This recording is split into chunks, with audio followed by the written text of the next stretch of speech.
29 জানুৱাৰী 2007 হৈছিলে মই যাৰ লগত বিয়া হৈছিলোঁ সেই মানুহজনক মই বহুত ভাল পাই পেলাই গৈছিলোঁ মোৰ 19 বছৰত বিয়া হৈছিলে মই কলেজত পঢ়ি আছোঁ তেতিয়া মোৰ মানুহজনৰ নাম ইয়ামিন আলী কিয়ামৰা ৱাৰ্ড নম্বৰ 10ত থাকে বিপুৰীয়া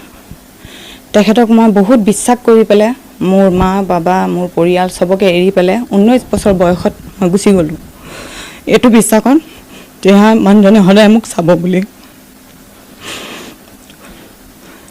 পলাই পেলাই তেখেতে মোক লৈ গ'ল নিজুলি য'ত তেখেতৰ বাপেকৰ কোৱাৰ্টাৰ আছিলে মোৰ মাহঁতি বিচাৰি পেলাই আহিছিলে যেতিয়া মই পলাই গৈছিলোঁ কিন্তু মাহঁতক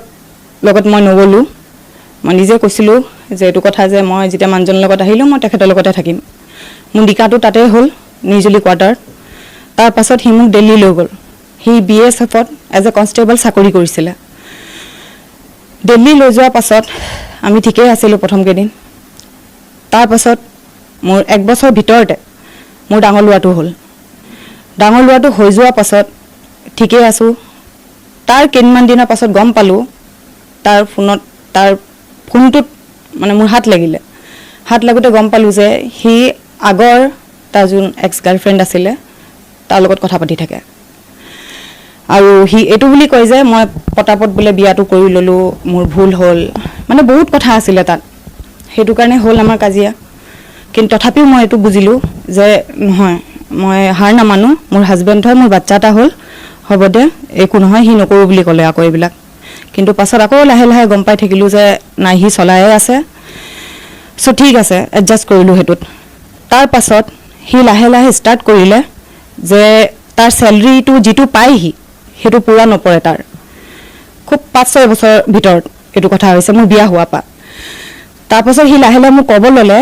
ডাইৰেক্ট খুজা বুলি নহয় যে মাক বাপেকৰ পৰা আন এনেকে নহয় হি লাহে লাহে মোক ক'লে যে মোৰ স্যালাৰিটো পুৰা পৰা নাইকিয়া মোৰ অকমান দুটামান ধাৰ অলৰেডি মোৰ বিয়া আগত লাগি আছিলে সো যদি হয় এতিয়া মানে আমাৰ কনভিনিয়েন্ট লাগে ভেহিকল এটা লাগে আমি তিনটা হলো সো যদি তুমি পাৰা মোক কয় যে মোৰ মা পাপা অকন ডিসকাস কৰি পেলাই পইচা অকন যদি দিব পাৰো তেতিয়া মই বাইক বা গাড়ী এখন লৈ লম সো তেনেকে কৰি মেলি পেলাই মই ভাবিলোঁ কথাটো সঁচা কয় হি সো হেনেকে মই মাক ফোন কৰো পাপাক ফোন কৰো পইচা খুজো তেখেতে মোক তেনেকে দিলে হেদি দি মেলি পেলাই প্ৰথম বাইক ললো তাৰ পিছত লাহে লাহে গাড়ী লৈ আহিলো তাৰ পিছত লাহে লাহে ঘৰৰ furniture TV sofa set bed তাৰ পিছত AC এনেকে হৈ মোৰ 15 বছৰ ওলাই গ'ল তাৰ পাছত মোৰ 2013ত মই তেখেতক ক'লো যে যদি মই ঘৰৰ পৰা এনেকে পইচা খুজি থাকিবলগীয়া হয় তেতিয়ালে মই এটা কাম কৰো মই নিজৰ কাম কিবা এটা কৰিব লাগি যাওঁ যত আমাৰ দুটা দৰমহা মিলি পেলে চলি যাওক ঘৰটো তাৰ পাছত 2013ত মই ডান্স ইণ্ডিয়া ডান্স যোনটো ৰিয়েলিটি টিভি শ্ব জিটিভিত আহে মই তাত অডিশন দিলো আৰু হে তেতিয়া হি মোক ক'লে যে ভাল মানুহে ভাল ঘৰৰ ওয়াইফে বাহিৰত কাম কৰিবলৈ কাৰণে নাযায় সো তুমি কৰিব বিচাৰিছা এটো কৰা কিন্তু মোৰ ওচৰত আৰু ঘূৰি নাহিবা বিকজ কেলে কি মই তাত হাহক কৰি পেলে মোৰ ডাঙৰ লুৱাটো পিঠিত উঠাই পেলে মই অডিশন দিবলৈ কাৰণে গলো আৰু এই কাৰণে গৈছিলো যে মই প্ৰত্যেক টাইমত মাক বাপেকৰ পৰা মই পইচা খুজি থাকিব নোৱাৰো এটা বস্তুৰ কাৰণে তাৰ অলৰেডি বাহানা বহুত হৈ গ'ল সো নোৱাৰি পেলে মই হিন্দাখন কলো হ'ব তুমি যদি সাথ নিদিয়া কিন্তু মই হলো যামে তাৰ পিছত মই হেতু টাইমত আছিলো আপোনাৰ চণ্ডীগড়ত মই অডিশন দিছো একচুয়ালি য'ত হি কাম কৰিছিলে বৰ্ডাৰ সিকিউৰিটি ফোৰ্সত আমি নানা ধৰণৰ জায়গাত ট্ৰান্সফাৰ হৈছিলো এক্সাম্পল প্ৰথমে দিল্লীত লৈ গ'ল তাৰ পাছত আমি পঞ্জাব গলো তাৰ পাছত আমি ৰাজস্থান গলো তাৰ পাছত আমি আপোনাৰ হিমাচল গলো মুঠত নানা ধৰণৰ জায়গা ট্ৰান্সফাৰ হৈ থাকে তাৰ আৰু এখিনি ঘূৰি থাকিলো সেই ঘূৰি থকা টাইমটো মই ক'ব বিচাৰিছো যে তাত কেইবাৰ কাজিয়া হ'ল পইচা লৈ পেলে ঘৰ যে তাক মই দিব নোৱাৰো আৰু হি মোক পঠাই দিয়ে ঘৰত মোৰ ডাঙৰ বাচ্চাটো লৈ পেলে ঘৰত পঠাই দিব আৰু যেতিয়ালৈকে মই দিব নোৱাৰিম বস্তু বাহানিটা কানি পেলে হি তেতিয়ালৈকে মোক ঘৰতে থাকিবলৈ কয় এইটো বাহানা দেখায় যে না এতিয়া মই ইয়াত নাইকিয়া মই মোৰ কাম আছে বেলে কিবা কাম আছে মই এতিয়া তোমাক আনিবলৈ কাৰণে নোৱাৰো সব বাচ্চাটো লৈ পেলে তাতে থাকা যেতিয়া মই কওঁ যে মই ইয়াত কিমান দিন থাকিম 6 মাহ এবছৰ 2 বছৰ হৈ যায়গে যে বাচ্চাটো স্কুল ফিজ লাগে তাৰ খৰচা আছে তেতিয়া হেতু টাইমত 5 6 7 মোৰ বাচ্চাটোক মোৰ মা পাপাই চাইছিলে হেতু টাইমত তাৰ পাছত 2013ত আহো এতিয়া হে নোৱাৰি পেলে যেতিয়া আকৌ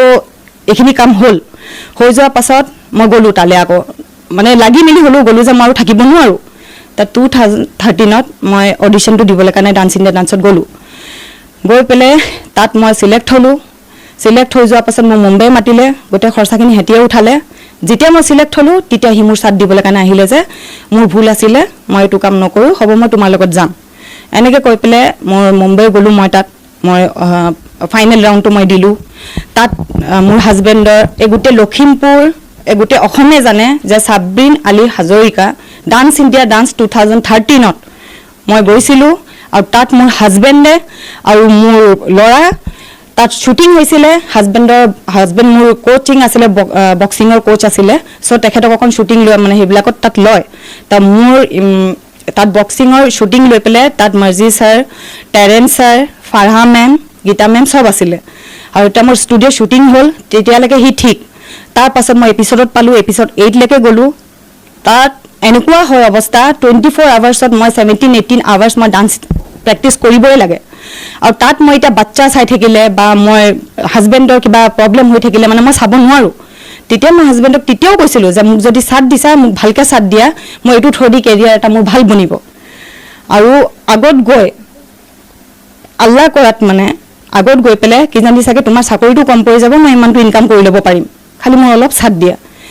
তাৰপাছত তাৰ আকৌ এইখিনি ষ্টাৰ্ট হৈ গ'লগৈ যে মই আৰু আগত কৰিবলৈ কাৰণে নিদিওঁ মই ৱাইফক আৰু আগবাঢ়িবলৈ কাৰণে নিদিওঁ তাত মিথুন দাকটো চবেই চিনি পায় মিথুন দাই তাক ষ্টেজত মাতি পঠিয়াই পেলাই তাক ডাইৰেক্ট সুধিছে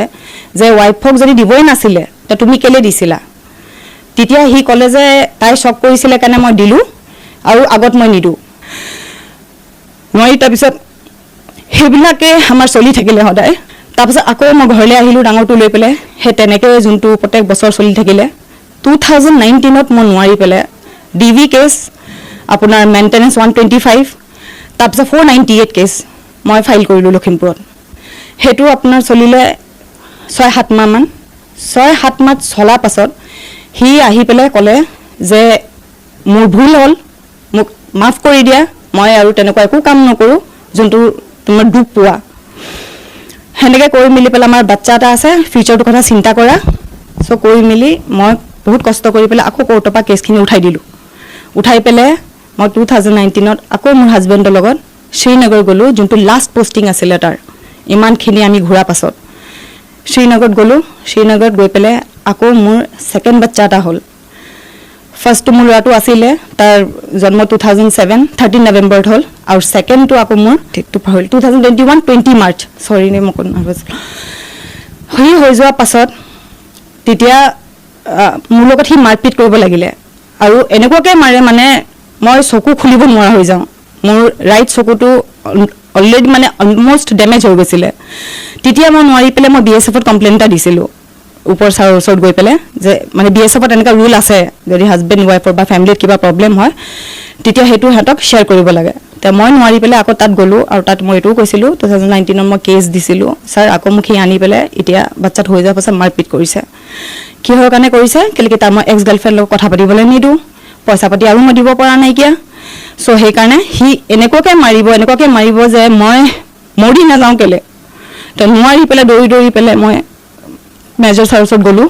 তাৰ ছাৰে এইটো উলিয়াইছিলে যে হস্পিটেল মোক তাত দেখালে মেলিলে তাৰপিছত তাক ছাছপেণ্ডো কৰিছিলে চাকৰিৰ পৰা 2 দিনৰ কাৰণে আৰু ৱাৰ্ণিং দিছিলে যদি নেক্সট টাইম এইটো হয় তেতিয়া তাক পূৰা চাকৰিৰ পৰা ওলাই দিয়া হ'ব তাৰপৰা আহিলে চ' আমি ৰিটায়াৰমেণ্ট লৈ পেলাই আকৌ বিপুৰালৈ আহিলোঁ বিপুৰাত মই থাকিলোঁ 2022 পৰা আপোনাৰ 2023লৈকে 3 মাৰ্চলৈকে সেই 3 মাৰ্চত সি মোক আকৌ মাৰিলে আৰু বহুত বেয়াকৈ মাৰিলে তেতিয়া মই পুলিচ থানাতো গ'লোঁ বিপুৰা পুলিচৰ তাত গ'লোঁ তাৰপিছত মোৰ মেডিকেল কৰালে কিন্তু মেডিকেল কৰোৱাৰ পাছত পুলিচ হাতি কৈছিলে যে আপোনালোকে হাজবেণ্ড ৱাইফে ছেটেল কৰি লওক এইবিলাক বস্তু বাহিৰত ওলাই নাই মানে বৰ লাজৰ কথা কিন্তু আজি মই একো লাজ কৰা নাইকিয়া কথা ক'বলৈ কাৰণে যে আৰু কিমান লাজ কৰিম মই কিমান লাজ কৰি পেলাই মই লুকাই থাকিম সেই নোৱাৰি পেলাই মই তেতিয়া আকৌ গুচি আহি পেলাই সেই তেতিয়াৰ পৰা আজিলৈকে মই মোৰ মা বাবা ঘৰতে আছোঁ সৰু পোৱালিটোক মই লৈ পেলাই আহিলোঁ আৰু গোটেইখিনি যিখিনি খৰচা আছে যিখিনি মোৰ ল'ৰাটোৰ খৰচা যিখিনি মোৰ নিজৰ খৰচা চব মোৰ মা পাপাই উঠাই আছে আৰু ইয়াত মই এইটোও ক'ব বিচাৰিছোঁ যে মই ডমেষ্টিক ভাইলেঞ্চৰ কেছ মই 2023ত দিছিলোঁ সেই কেছটো চলি জুন 3ত মোৰ জাজমেণ্ট হ'ল তাত মই জিকিলোঁ তাত মোৰ মাহেকে 10,000 টকা এলাউ কৰিছে, তাত মোৰ 40,000 কম্পেনচেশ্যন এলাউ কৰিছে, আৰু বাকী যিখিনি এৰিয়াৰ আছে আৰু হাউচ হোল্ডৰ কাৰণে গোটেইখিনি এলাউ কৰিলে। কিন্তু তাৰ পাছতো সেই মানুহটোৱে নামানিলে সেইখিনি কথা। ৱাৰেণ্ট ওলাইছে তাৰ নামত, সেই ৱাৰেণ্ট ওলাওঁতে সময়ত তেতিয়া সি 10,000 টকা এটা হাতত দিছে আৰু কোৰ্টত আহি পেলাই প্ৰেজেণ্ট হৈ কৈছে যে মই এতিয়া ইমানটো পাৰিছোঁ, কিন্তু মোক অলপ টাইম লাগে বাকী পইচাখিনি দিবলৈ। আৰু সি আজি ইমান দিনৰ পৰা এইটোকেই কৰি আছে।